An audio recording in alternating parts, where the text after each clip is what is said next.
درس قرآن سلسلہ نمبر 4 سورہ بقرہ۔ الحمدللہ رب العالمین والعاقبۃ للمتقین، اما بعد فاعوذ باللہ من الشیطان الرجیم، بسم اللہ الرحمن الرحیم۔ وَلَقَدْ يَسَّرْنَا الْقُرْآنَ لِلذِّكْرِ فَهَلْ مِن مُّدَّكِرٍ۔ ترجمہ: اور ہم نے قرآن پاک کو آسان کر دیا، کوئی ہے جو اس کو سمجھ کر پڑھے۔ تمام تعریفیں اور تمام حمد و ثنا اس رب العالمین کی جو دونوں جہاں کا خالق و مالک ہے۔ تمام تعریفیں اللہ تبارک و تعالیٰ کی جو زندگی اور موت دینے والا ہے۔ تمام تعریفیں اللہ ہی کی جو عزت و ذلت دینے پر قدرت رکھتا ہے۔ لاکھوں درود اور لاکھوں سلام پیارے آقا و مولا حضرت محمد مصطفیٰ صلی اللہ علیہ وآلہ وسلم پر، ان کی آل پر اور ان کے اصحاب پر، بعد درود و سلام کے۔ جیسا کہ میرے چینل تہنیت القرآن میں سلسلہ نمبر 4 میں سورہ بقرہ کی آیت نمبر 19 کی تفسیر بیان کی گئی تھی، اور آج ہم اللہ کے فضل و کرم سے آیت نمبر 20 کا ترجمہ اور اس کی تفسیر بیان کر کے دوسرا رکوع مکمل کریں گے۔ دعا ہے کہ اللہ تبارک و تعالیٰ اپنی بارگاہ میں قبول فرمائے اور ہمیں صحیح معنوں میں بیان کرنے اور عمل کرنے کی توفیق عطا فرمائے، آمین یا رب العالمین۔ یکاد البرق یخطف ابصارهم کلما اضاء لهم مشوا فیہ واذا اظلم علیہم قاموا ولو شاء اللہ لذهب بسمعهم وابصارهم ان اللہ علی کل شیء قدیر۔ ترجمہ: کہ ان قریب بجلی ان کی بصارت اچک لے، جب ان کے لیے روشنی ہوتی تو اس میں وہ 4 قدم چل لیتے ہیں، اور جب ان پر اندھیرا چھا جاتا ہے تو رک جاتے ہیں، اور اگر اللہ چاہتا تو ان کی سماعت اور بصارت کو سلب کر لیتا، اور اللہ تعالیٰ یقیناً ہر بات پر قدرت رکھتا ہے۔ تفسیر: یکادو کادا یا کودن سے بنا ہے، جس کے معنی ہے قریب ہونا، ممکن ہونا، کسی فعل کے قریب وقوع ہونے کو بیان کرنے کے لیے آتا ہے، جیسے قریب تھا کہ وہ اس کام کو کر گزرتا مگر اس نے کیا نہیں۔ البرق برقع یا ابرق سے بنا ہے، یا دونوں آتے ہیں، اور برق ہر چمکدار چیز کے لیے استعمال ہوتا ہے، جیسے کہ قرآن کریم میں ایک جگہ ارشاد ہوا فَإِذَا الْبَرَقَ الْبَصَرُ، یعنی قیامت کے دن جب خوف سے آنکھیں چون دیا جائیں گی۔ یہاں پہ احوال قیامت کا ذکر ہے، یہ وہ سما ہوگا جب انسان پہ مکمل خوف طاری ہوگا، اور یہ نہیں جان سکے گا کہ آفتاب و مہتاب آج کیوں اپنی روشنی کھو بیٹھے ہیں۔ اس وقت آنکھیں حیران اور پریشانی سے چون دیا جائیں گی۔ یخطفو خطیفہ یا الخطفو سے بنا ہے، جس کے معنی ہیں اچک لینا۔ ابصارہم بصر سے بنا ہے، جس کے معنی ہیں آنکھ، اور اس کی جمع ابصار ہیں یعنی آنکھیں، اور ہم یہ معنی ان کی، یعنی اس میں بیان ہو رہا ہے آثار غلبہ اسلام کی قوت و شدت کا، کہ یہ منافقین کی آنکھوں کو حیران کر دینے کے لیے اور انہیں مرعوب کرنے کے لیے کافی ہے۔ تفسیر ماجدی میں لکھا ہے کہ ان منافقین پر شوکت اسلام کے بھاری ہونے کی مثال ہے، اور وہ منافقین حیران و پریشان کھڑے ہیں۔ کلما، اس میں 2 لفظ ہیں، کلا اور ما۔ کلا کے معنی سب، تمام کے تمام، اور ماں کے معنی جو جب، پورا مطلب ہوا جب کبھی۔ یہ کلمہ شرطیہ کے طور پر استعمال ہوتا ہے۔ آداء لہم یعنی روشنی ہونا یا روشن کرنا۔ مشوا فیہ اس میں بھی دو لفظ ہیں، مشوا اور فیہ۔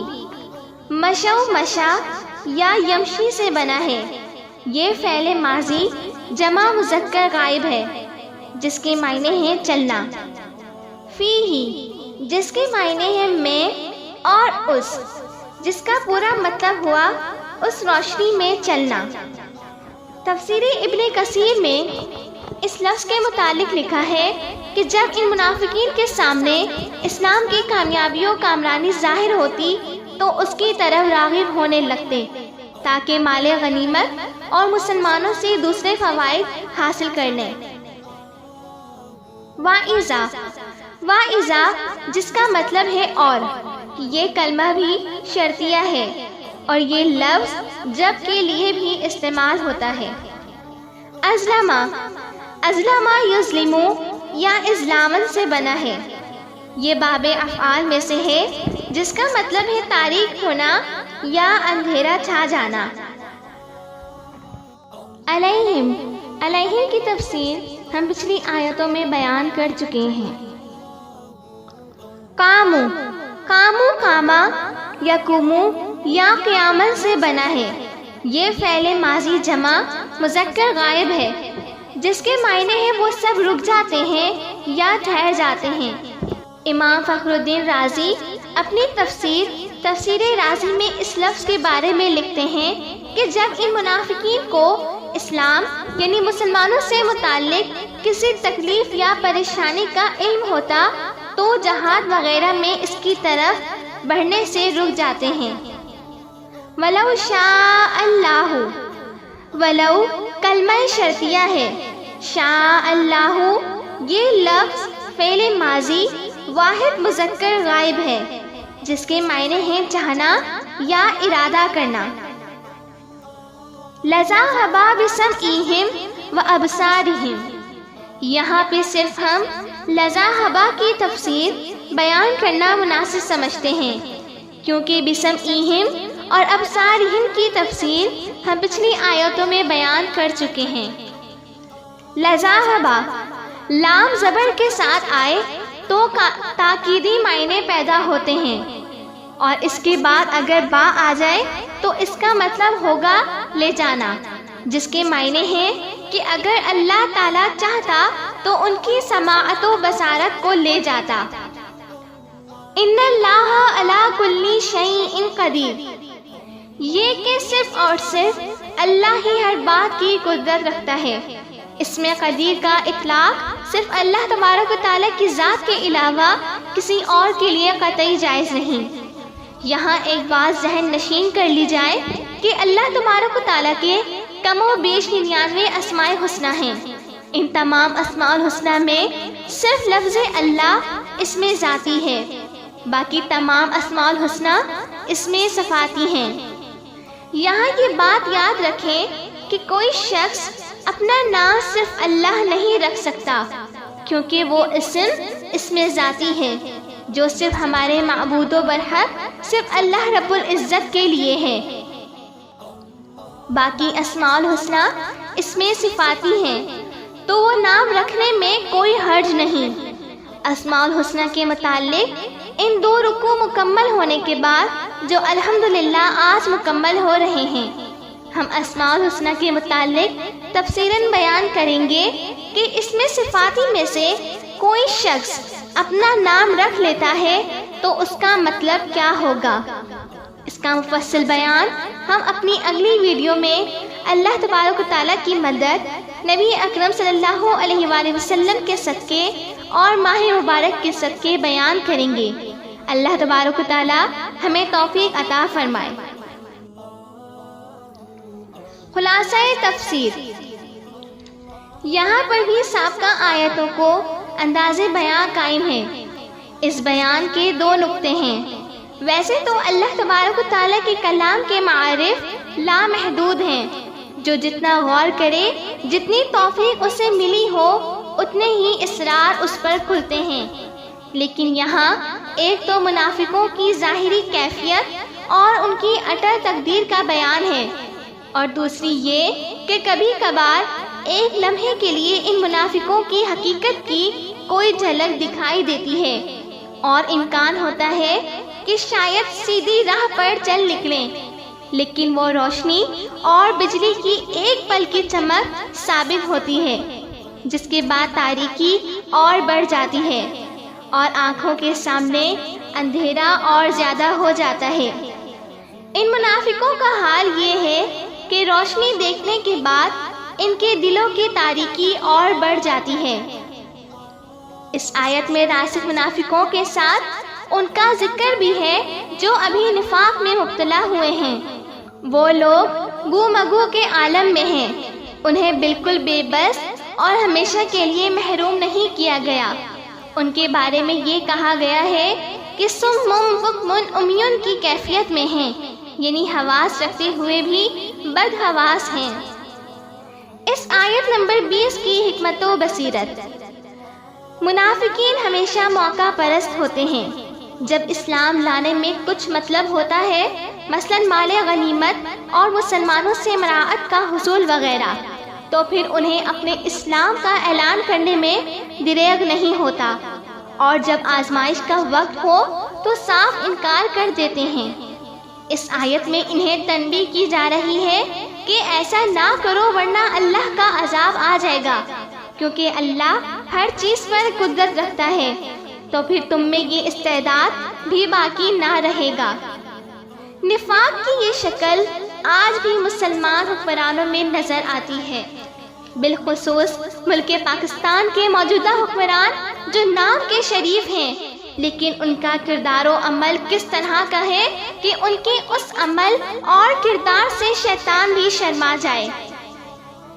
یہی شریف نام کے حکمران قوم سے مفاد حاصل کرنے کے لیے انہیں ہر خدمت اور رعایت کا یقین دلاتے ہیں، اور جب وہ برسر اقتدار میں آ جاتے ہیں تو ان کی وفاداریاں یہود و ہنود کے ساتھ ہوتی ہیں، اور بجائے عوام کی خدمت کرنے کے اپنی تجوریاں بھرتے ہیں، اور جب اقتدار ختم ہوتا ہے تو ملک چھوڑ کر فرار ہو جاتے ہیں۔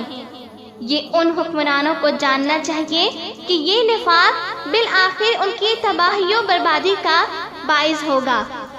یہاں ضمناً ایک بات کرتے چلیں کہ نبی اکرم صلی اللہ علیہ وآلہ وسلم کی امت پر کبھی عذاب نازل نہیں ہوگا، کیونکہ اللہ تبارک و تعالیٰ نے سورہ انفال آیت نمبر 33 میں بیان کرا ہے، جس کا ترجمہ یہ ہے، اور اللہ کا کام نہیں کہ انہیں عذاب کرے جب تک اے محبوب صلی اللہ علیہ وآلہ وسلم تم ان میں تشریف فرما ہو، اور اللہ ان کو عذاب کرنے والا نہیں جب تک وہ بخشش مانگ رہے ہیں۔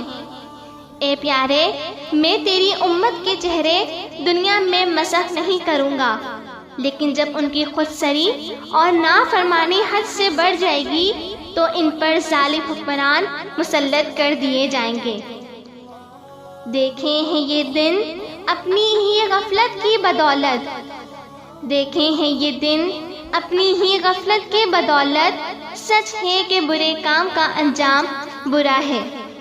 یہاں پر آیت نمبر 20 کی تفسیر اختصار کے ساتھ اختتام کرتے ہیں، ورنہ لکھنے کو اور بیان کرنے کو بہت کچھ ہے۔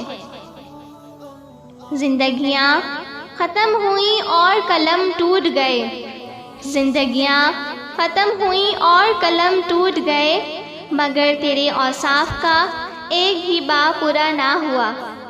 دعا ہے کہ اے اللہ، ہم تیری بارگاہ میں بخشش و مغفرت کے طالب ہیں۔